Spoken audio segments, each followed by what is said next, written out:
Video ভাইরালকে কেন্দ্র করে সাতক্ষীরা ৪ আসনের সংসদ সদস্য গাজী নজরুল ইসলামের বিরুদ্ধে পদত্যাগের দাবিতে বিক্ষোভ মিছিল, সমাবেশ ও কুশপুত্তলিকা দাহ কর্মসূচি পালন করেছে শ্যামনগরের সচেতন নাগরিক সমাজ।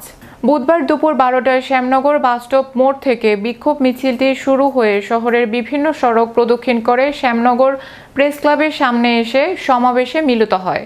কর্মসূচিতে স্থানীয় বিভিন্ন শ্রেণী পেশার মানুষ অংশ নেন। আয়োজকদের দাবি, এতে বিপুল সংখ্যক নারীও অংশগ্রহণ করেন।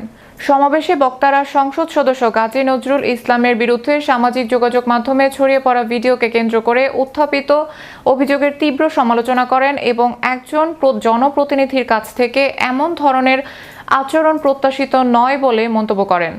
তারা অবিলম্বে তার পদত্যাগ এবং অভিযোগের সুষ্ঠু তদন্তের মাধ্যমে প্রয়োজনীয় আইনগত ব্যবস্থা গ্রহণের দাবি জানান।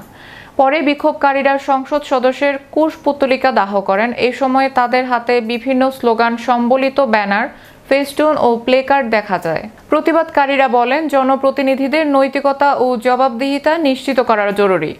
তাই আলোচিত ঘটনার নিরপেক্ষ তদন্ত করে সত্য ঘটনা উদ্ঘাটন এবং দায় প্রমাণিত হলে দৃষ্টান্তমূলক ব্যবস্থা গ্রহণের দাবি জানান তারা।